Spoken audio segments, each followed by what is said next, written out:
Hey everyone, welcome to Data Engineers launch number 67. We'll give everyone a couple minutes to join and we'll get started.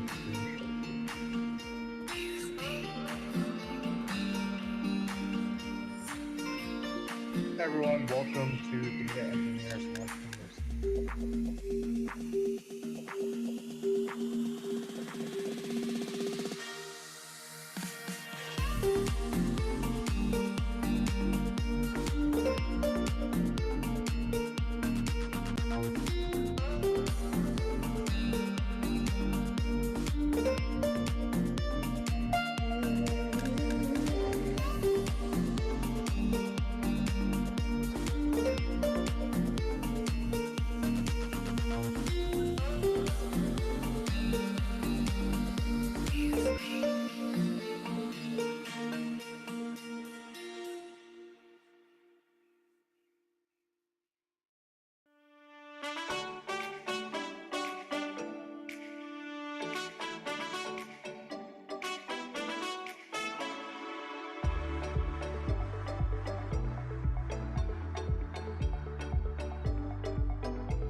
Everyone, welcome to Data Engineers launch number 67. We'll give everyone a couple more minutes to join and we'll get started.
Alrighty, let's go ahead and cut the music.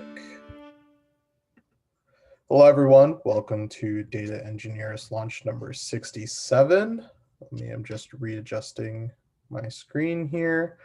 Today's talk is going to be on machine learning with a focus on feature selection as a part of a machine learning process. Today's speaker is going to be Obioma Anomnachi, who's an engineer here at Anant. Co-organizers for this event are Rahul and myself. If anyone is looking to give a talk at Data Engineers Lunch or Cassandra.Lunch, feel free to reach out to me. My email is listed below. Also, if you're looking to sponsor Data Engineers Lunch or Cassandra.Lunch, you can also reach out to me as well. We are part of Data Community DC. Data Community DC believes in building an inclusive environment in mind your race, gender, sexual orientation. Everyone is welcome, and we expect the respect to be given to all. Data Community DC is built up of a bunch of different organizations. We fall under Data Wranglers DC. If you're curious about all the various events and organizations that fall under Data Community DC, you can find out more at datacommunitydc.org. So what do we cover here at Data Engineers Lunch? We cover everything that is data engineering, from the ingress to egress of data, ETL processes, ETL tools, data wrangling tools, data orchestration tools. So everything that can be used for and is used for data engineering, from the ingress to egress of data. We talk about it here. All of these videos are available on our YouTube channel, youtube.com/AnantCorp. So if you're watching live on YouTube, don't forget to like and subscribe while you're here, and also turn on notification bells. So that way you do get notified whenever we do go live or whenever we do post a video. And all of the Data Engineers Lunches videos are available on the Data Engineers Lunch playlist. So if anyone is new or does anything with data engineering, feel free to say hi, hello in the Zoom chat or YouTube chat. Maybe if you have a topic that you would like to cover or something you're new here and you would like to learn and then teach about at Data Engineers Lunch, feel free to reach out to me. Generally, group rules, if you have a question, ask it. This is meant to be a community, so the more curious you are, the more everyone will learn. Obviously, please be polite and courteous to others. But again, please do share what you know with us. If you have any insight on whatever is being talked about, feel free to share it with the community here. Here at Anant, we design, build, and manage global real-time data analytics platforms surrounding Cassandra, Spark, and Kafka. So data engineering is a way of life for us.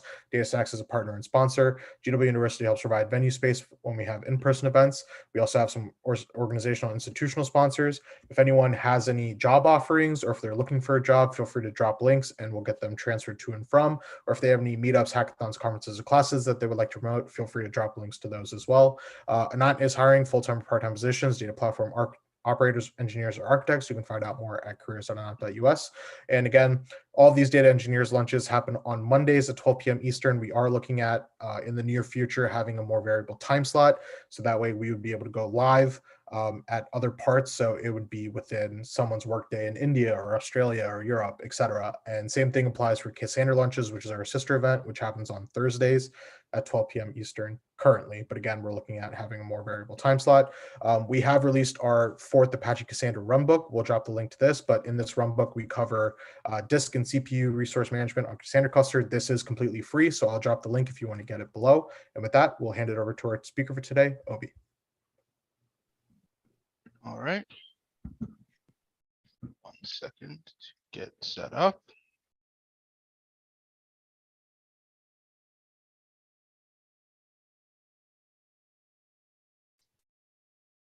All right. Hello. My name is Obioma Anomnachi. As you heard, I'm an engineer here at Anant. Topic today is going to be feature selection as part of the machine learning process. I generally prefer to take questions during the presentation in the chat, though if we are in between sections, so if we're moving on to the demo or finishing up the demo, I prefer not to be interrupted when I'm actually talking about slides, but if we're in one of those in between times, feel free to just unmute yourself and ask questions. And there are also people watching the YouTube chat. If people post questions there, they will get to me. So feature selection is a part of the larger field data preparation, which is part of your larger machine learning process. So I've actually used this graphic on the right previously when talking about machine learning with Spark and Cassandra a while ago now, probably at least 2 years. But there's a whole series on machine learning with Spark and Cassandra that we're going to reference a couple times. But specifically, the most relevant one previously done was about data pre-processing. And the methods that we talked about there were things like vectorization and encoding to take your data from whatever form it comes into your program and turn it into something that your machine models can train and test and predict on. And things like standardization, which are all about scaling and shifting your data, partially because certain models expect it. They want data, say, centered around 0, or data within the range of -1 to 1, and all these types of things that make the model work correctly, but are really just about the statistics of your data rather than about what's actually being expressed by it. So when we talk about data preparation, there are a couple other methods that variably fall under pre-processing or not. So imputation is one that deals with missing data.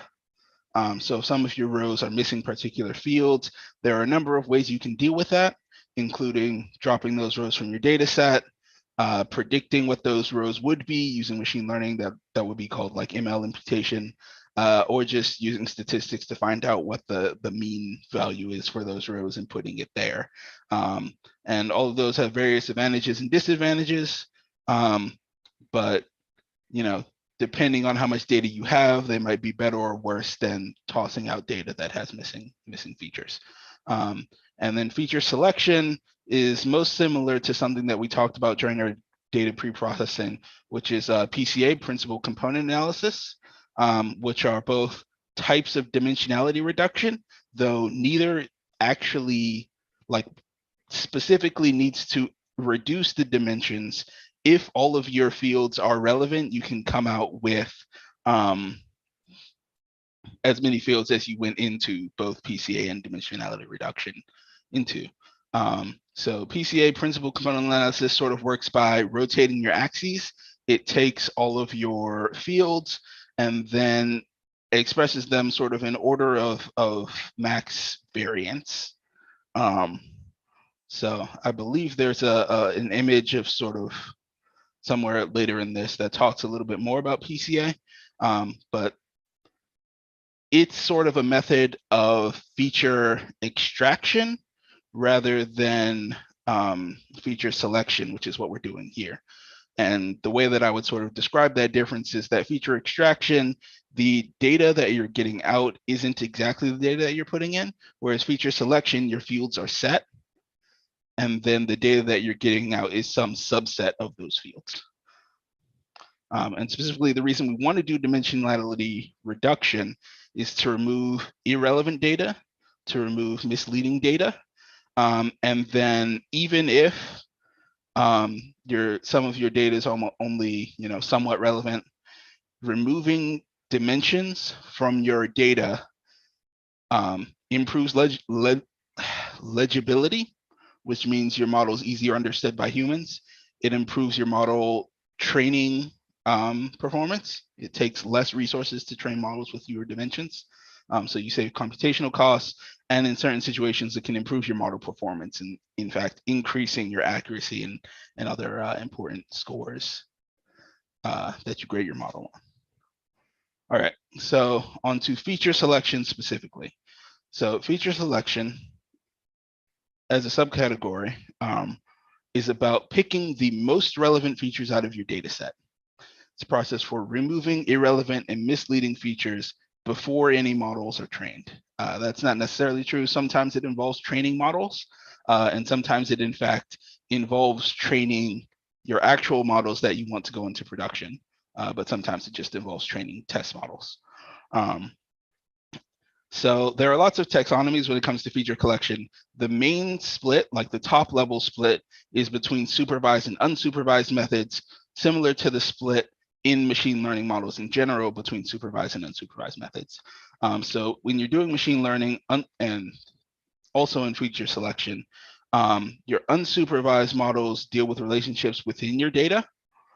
It's about processes that don't have labels to compare against. So they are about the relationships inside your data. And because there's no label to compare to, the most you can expect out of unsupervised feature selection is that it's going to be able to remove redundant or completely useless data from your data set. And then supervised processes can compare correlation. So because they have a label to compare against, at least in your training set, you are talking about the relevance to the prediction in the end. So data that is irrelevant in that case has no bearing on your end prediction. It's about the relationship between the fields in your data and the actual label you're trying to predict. So didn't I want to unsupervised? Okay, yes. Unsupervised methods of feature selection. They work within your singular features, and then they remove ones that even without a relationship to any label, they fail to sort of add information to your wider data set. So we're talking about things like variance thresholds. Specifically, it removes any field with variance below a certain value. The most extreme case of this is a field that contains the same value for every row in the data set. It's not adding any more information to your training set, so you can just remove that and gain all the benefits of having one less dimension in your model. And then you can also work across the set of features to remove ones that are redundant with each other. So a correlation matrix can be built between all your fields in your data set. And then fields that show extremely high correlation with each other, you can just pick one of them. So for another extreme example of this, to sort of get the point across, something you might see is a data set that contains two fields that measure the same thing, but they have different units. So those are 100% correlated, and really you only need one of them to feed into your model. And then supervised methods of feature selection are further split into three different groups: filter methods, wrapper methods, and intrinsic or embedded methods. So the filter methods are all about information theory and statistics. They drop the least relevant fields based on their relation to the label field in a statistical sense. So like using information theory, they can see this field adds the most information, this field adds less information, so we can probably drop it.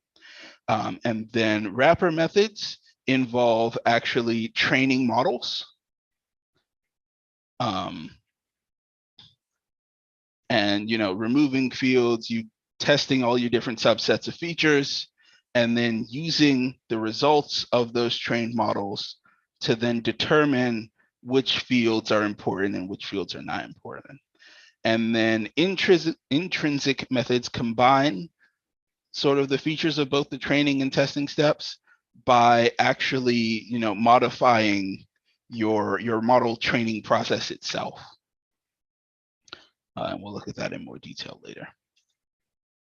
So supervised filter methods, which ones you can actually use is determined based on what your features are, both in terms of your individual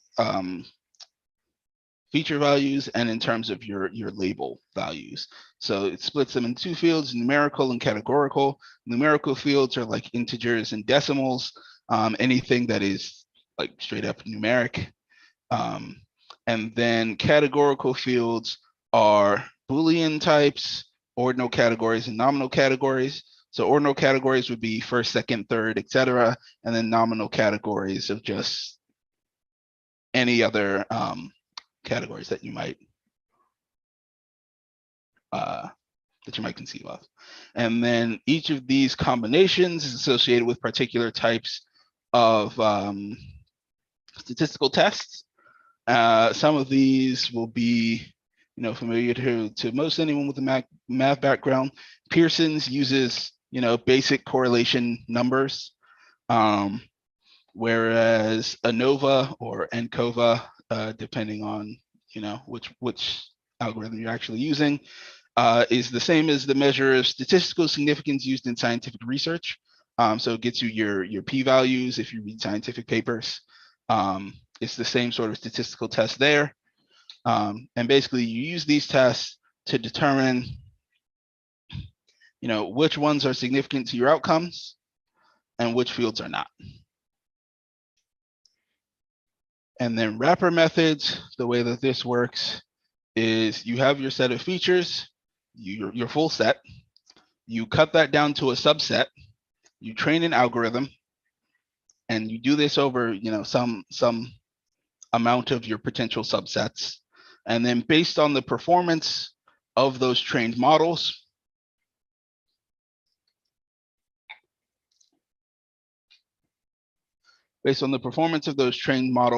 you can then select out your best features. So the most obvious one that you might come to think of in this field is exhaustive feature selection, where you test every possible subset of features. You use them to train a model. You compare your model's performance against each other using whatever measure you're using. and then it gives you back whatever the best performing subset was. So this is not a perfect like solution, because there are all sorts of, your models need to be comparable so they're not changing parameters in between them. And even if once you've picked out your best possible subset, that's for, this particular set of parameters for your model training, and you might actually want to vary those in your in whatever your final training process is. And that can sort of invalidate your feature selection results potentially. And then other methods that are involved in the subfield: forward feature selection. You start with no features, you pick the best single feature, generate your algorithms over all of the next features, you pick the best one out of that, you add it to the list. And then at some point you have a criteria that says stop adding features at this point. When backwards feature elimination is the same thing in reverse. You start with all the features in your subset, you train models, you remove one feature, you train models based on which feature was removed, and you keep removing features until the criteria is satisfied, just moving in the opposite direction. And then recursive feature selection recursively removes features or groups of features that are determined to be least important. So there are sometimes statistical tests done in recursive feature elimination that will allow you to remove a number of fields at once without training new models.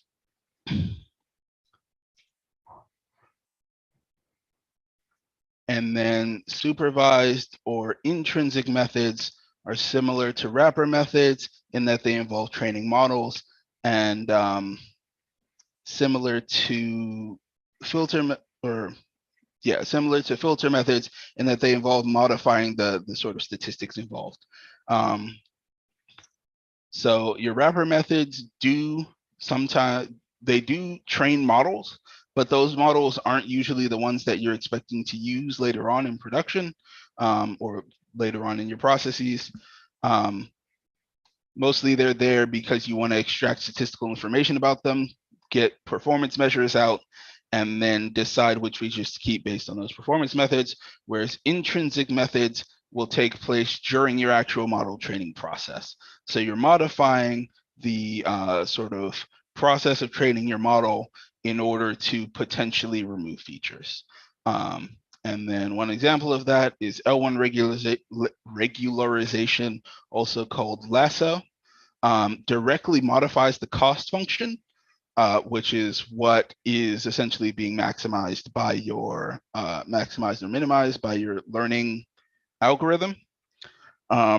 Directly modifies the cost function to help avoid overfitting. Essentially, it imposes a penalty for complexity on your model. And then in the process of this, the coefficients for each field in your training set get modified, and potentially if these coefficients go down to 0, you have a field that has effectively been removed from your data set, or potentially can safely be removed from your data set for future rounds of training. All right, we're going to move on to the demo in a bit. This is a good time for questions, if there are any.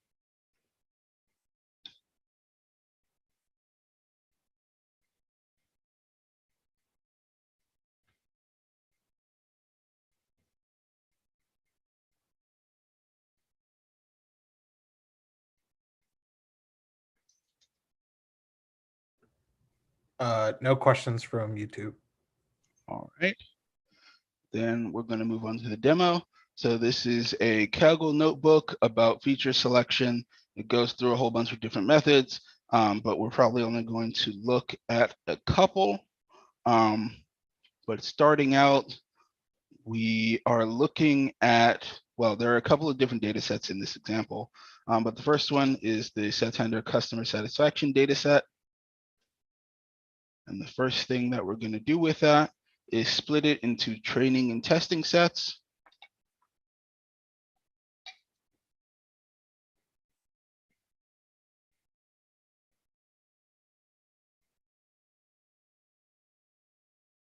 Why aren't I seeing? This is where they show the shape. Okay, label. And then here we can look at our different, the shape for our different sets. So first of all, hopefully that's actually visible.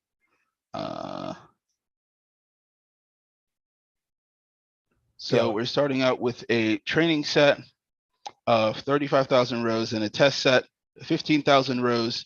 But you can see that there are 370 fields in this data set. So if we were to actually go look at our CSV file, you can see there are all these fields, some of them, you know,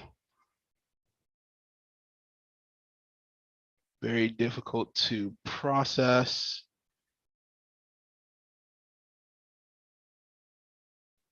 Let's see if we can find one.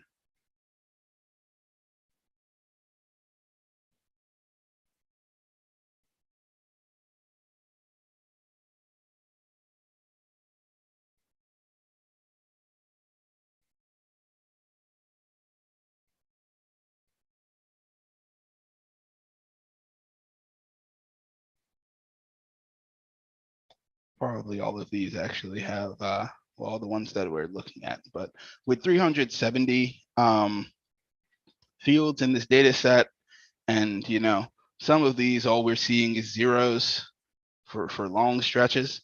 So there's the potential that some of these fields are literally all zero. Let's close this preview. So the first thing we're going to do is the variance thresholding. Like I mentioned earlier, what that does is it takes fields in your data set, it tests them for variance within that same field.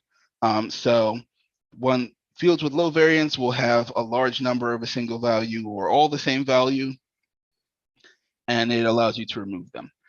So sklearn has this included, and what it does, what you can do here is we can set the variance threshold to 0, which means that any rows, in this case, any rows in our training set with all the same value, their variance is 0, will be removed.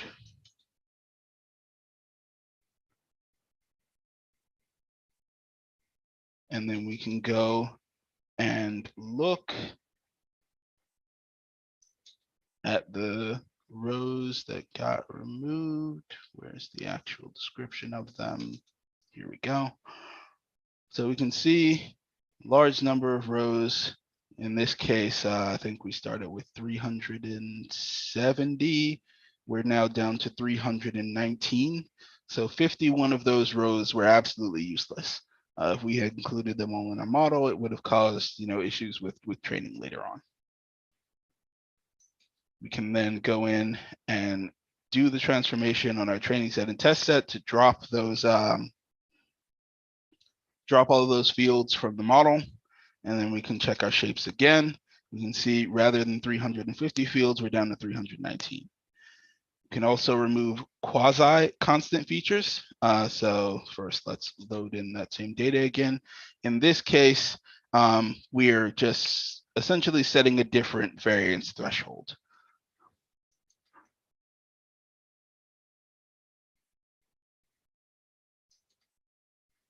All right, so we're back to our original data set, 350,000 rows and or 35,000 rows and 15,000 rows with 370 fields. And then this time we're setting our variance threshold to 0.01. So 99% of observations are the same. That means that this is it falls below the threshold and can be removed. This time we end up with 263 fields, and we can see many more rows got deleted. But all the rows that were deleted with variance threshold 0 also get deleted here with variance threshold 0.01. Yeah.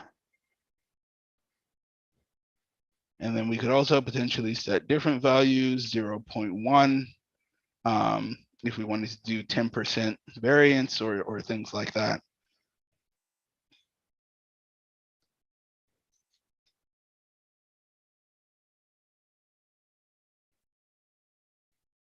Can apply our model.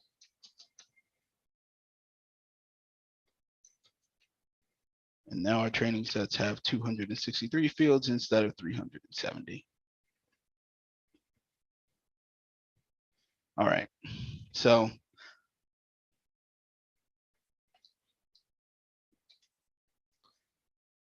our next section, select k-best, talks about one of the other unsupervised feature selection methods.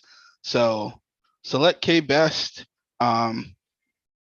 if you study machine learning, the most popular unsupervised model that you're going to run into, or at least the best one for teaching, is going to be k-means or k-nearest neighbors or k-centroids, however you decide to define it.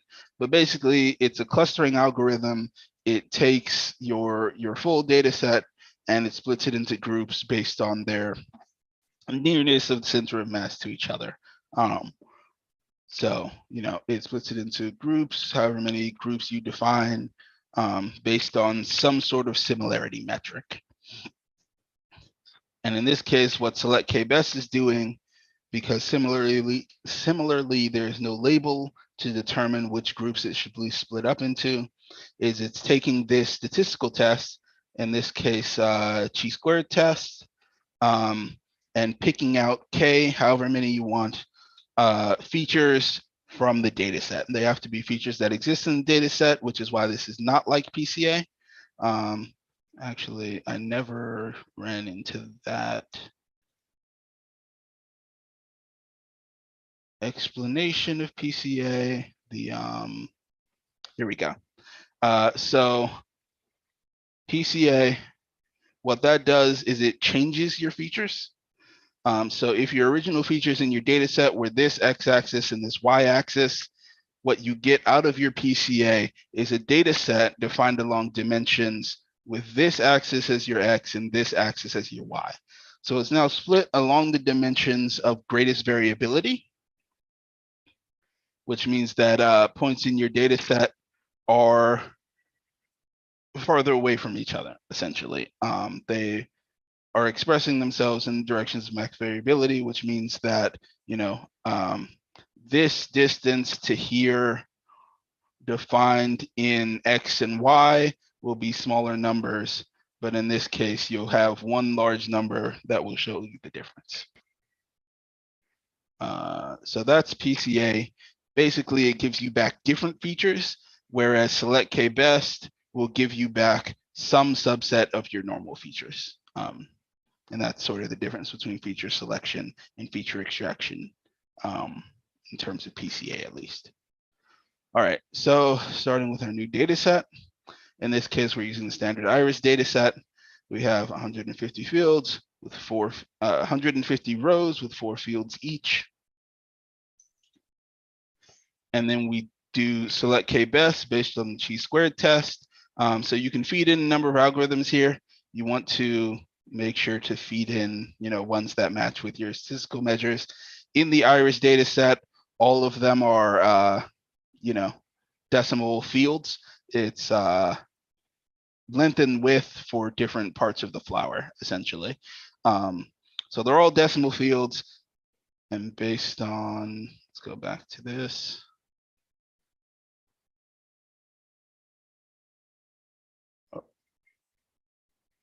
Chi-squared test here. So they're both categorical.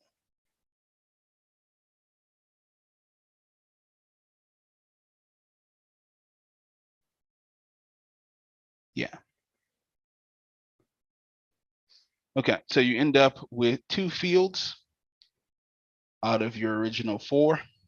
And what it's done is it's selected the 2 that score best based on that chi-squared test.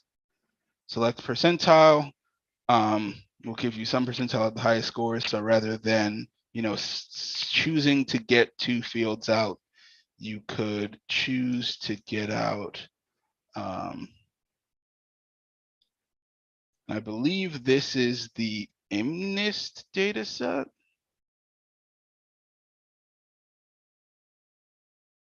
Yeah, pretty sure.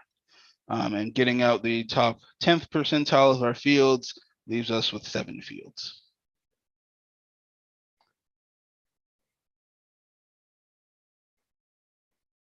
All right.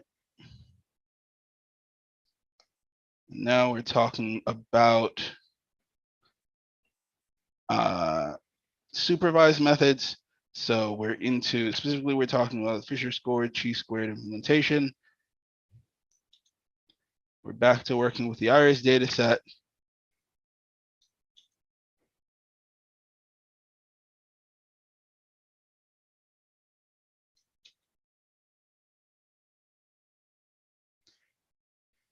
And then this one, instead of, well, the previous one was an unsupervised method. So it determined the 2 best methods based on, tests with statistical tests involving only that one feature. And these ones, or statistical tests between 2 features, this one is based on statistical tests with the actual label, the prediction. So in this case, you feed in both X and Y, whereas if you were to look up at the previous, here's the chi-squared test.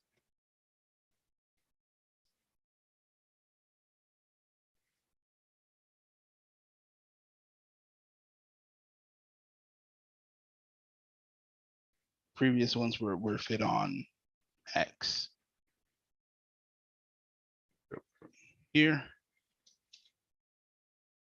All right, so again, we started out with 4 features and we've reduced to 2, but this time it's based on their relationship to the label rather than their relationships to each other. And then you can also do feature selection using ANOVA.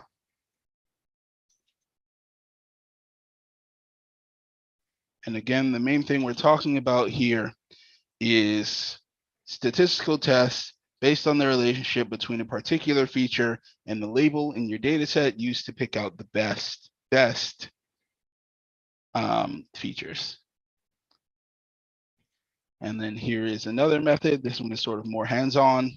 And depending on whether you have a labeler or not, it can be either an unsupervised method or a supervised method.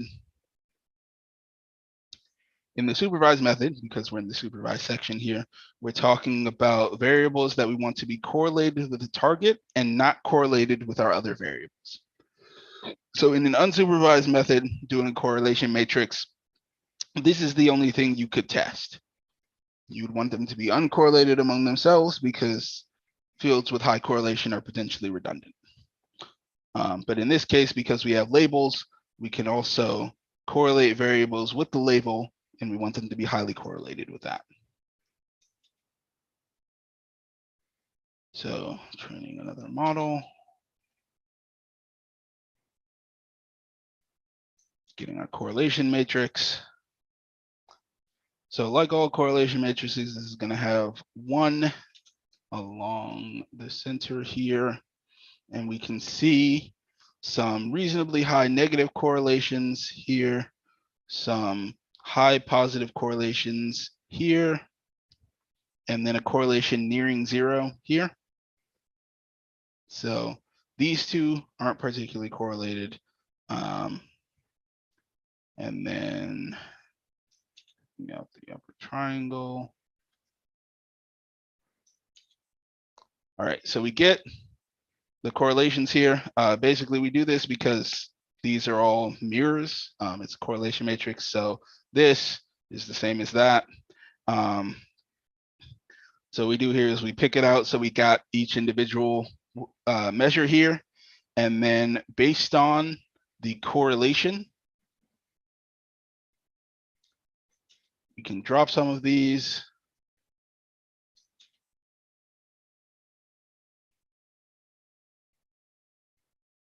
And whereas in the original data set, we had 4 columns, in our new data set, we were able to drop this column. And so now we have 3.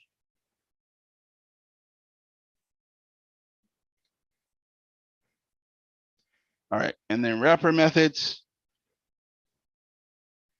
involve actually training models as part of the process. But some of these are in fact defined in popular machine learning frameworks. So we're talking about a model here like sequential feature selector, which you would then input a particular type of ML model into, and it would train and like retrieve your statistical information out after training, and then determine which subset you want.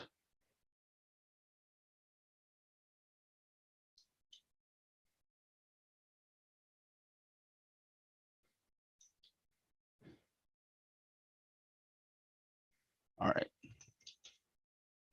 So we have our feature selector, sequential feature selector here. And what it's doing is it's taking a random forest classifier or regressor in this case, and it is determining how many features you want. And we're doing forward. So essentially what it's doing is it's training a model, select the first feature, training a model, here's the score, selecting the second feature, et cetera, onward and onward until we have the 10 features we decided on, and our score that started at 0.66 when we were with our first feature has become 0.83. So our accuracy or F1 score, whichever, R squared. Error has decreased, our score has increased over time. So in this case, we specifically set it to gather 10 features, but there are potentially ways you could do this that are determined based on your score increase over time.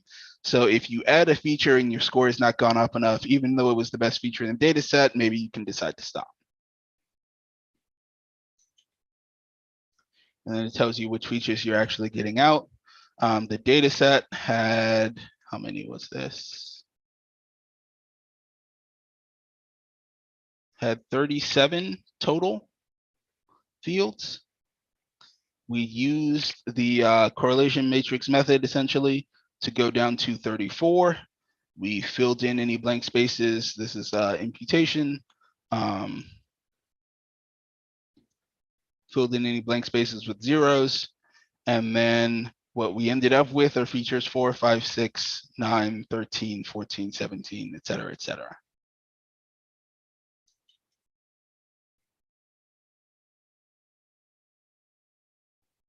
And then backwards elimination basically works the same way. In fact, it is literally the same object. We're still using a what was the name of it again? Sequential feature selector, but forward is false now, so it's working backwards from your total number of features down to however many you decide on.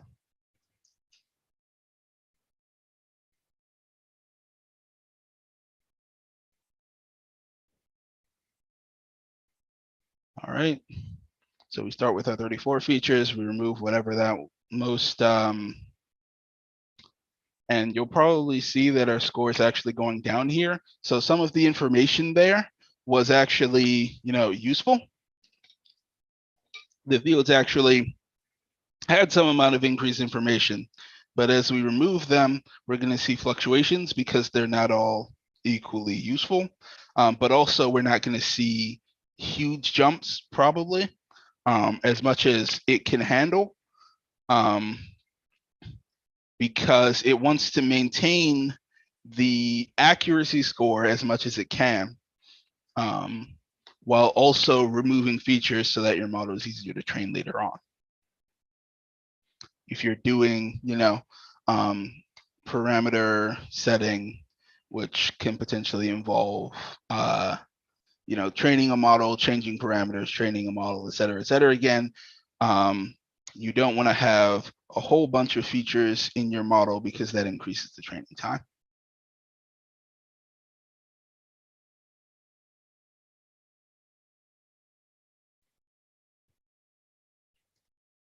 So our original score was 85%.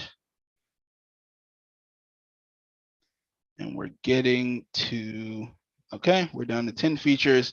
Our final score is 83%, even though some of these were still in the range of 85%. Partially just because of, training a model, and partially because there's actually a difference in information that's available. In this case, we ended up with, I believe, different sets. Yeah. 4, 5, 6, 9, 13, 14, 17, 19, 24, 30 versus 1, 4, 9, 14, 16, 17, 20, 21, 23, 24. So because of the different directions that we're coming at this, removing whatever the test defined as the most useless feature versus adding whatever the test defines as the most useful feature, we're ending up with different subsets actually.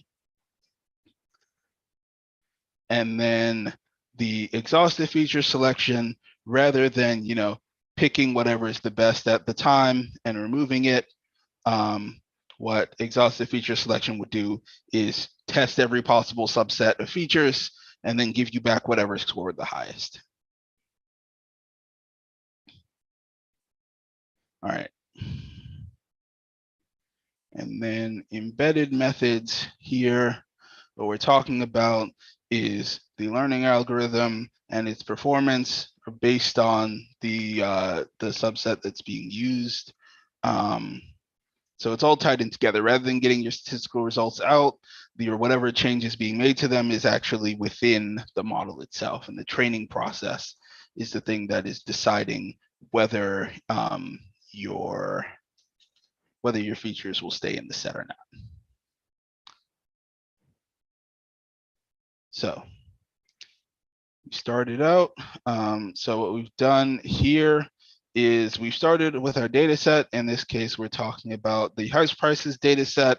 And the first thing we actually did was to remove everything that is a categorical column out. Generally, you do some sorts of pre-processing so that even your categorical definitions would be encoded in numerical values, and you could use them in this method as well. But rather than the initial 81 fields, the set that we're actually using here has 38.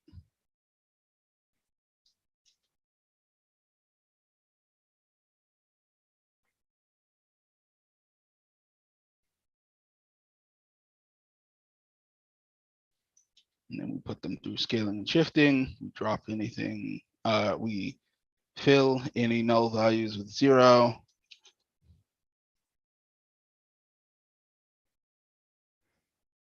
We get our model.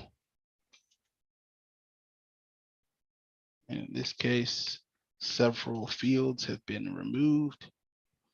So we started out with 37 features, but in the end, some of those coefficients went to 0, which means we actually ended up with only 33 features selected.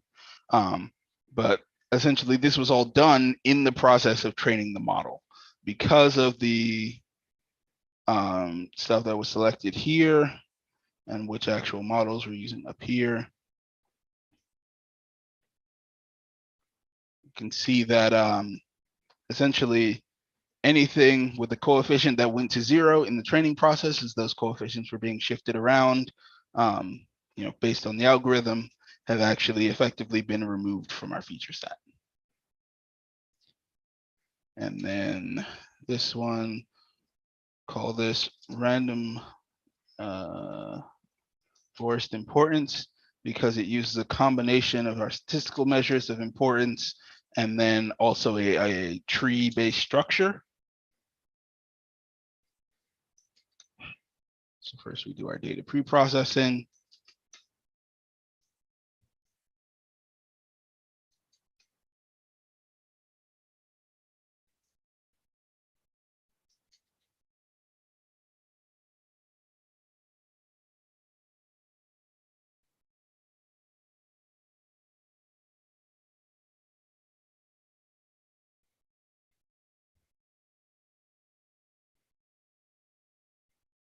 And effectively what we're doing here is, based on the way that this random forest is set up,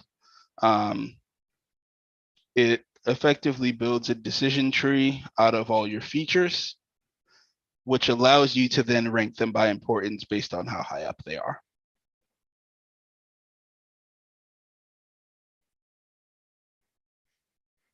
All right, that is about it for the demo. Time for more questions, if there are any.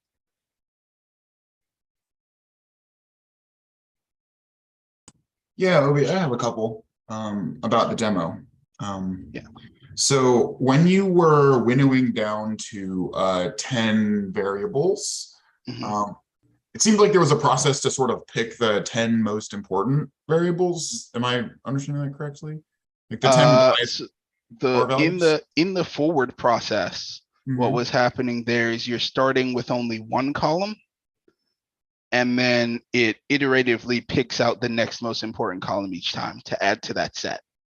Whereas in the reverse method, what it's doing is it's starting with all of your features included, and then it's removing them and testing them to see which are the most important and removing the least important ones. And that's how you eventually get down to 10. Okay, so when you got down to 10, that it sounded like you were saying that was just sort of like an arbitrary number. Yeah, so 10 was defined in the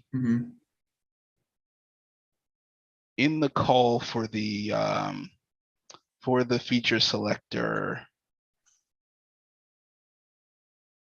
Where is that? Here. K features, yeah. K features is specifically set to 10. But like I said, that might not be the way you actually want to determine when to stop selecting features. It might not be built into this model, but a potential way that you could do it, like I said, is you take this score and you look at the changes in score from one training set to the next.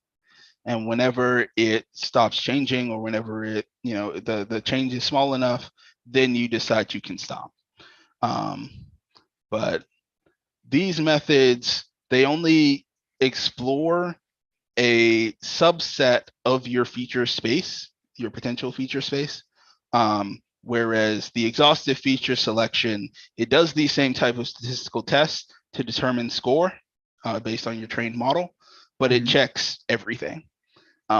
So in the sequential ones, if you have added or removed one, if you've decided to, that one's never, if you removed it, it's never going back in. If you added it to your data set, it's never leaving again. So there are potential options that you haven't actually, like potential combinations of features that you haven't actually explored here. Okay. So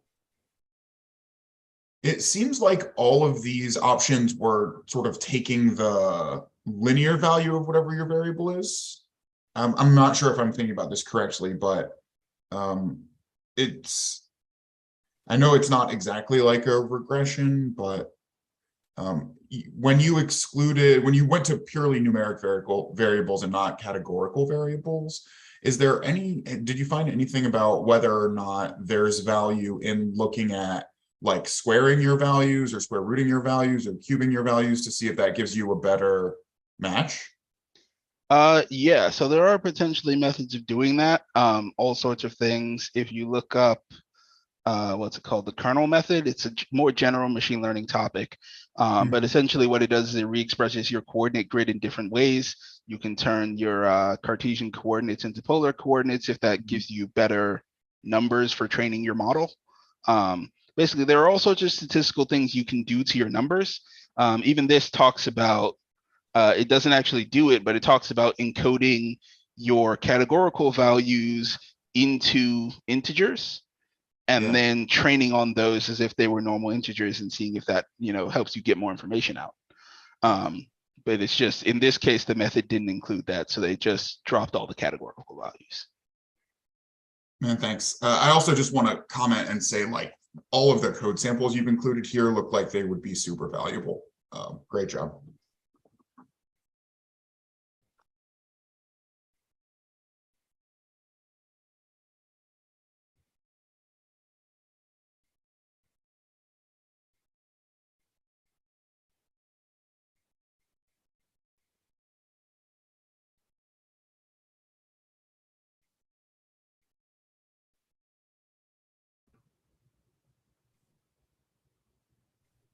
Okay. If there are no more questions, we'll go ahead and wrap up for today's Data Engineers Lunch.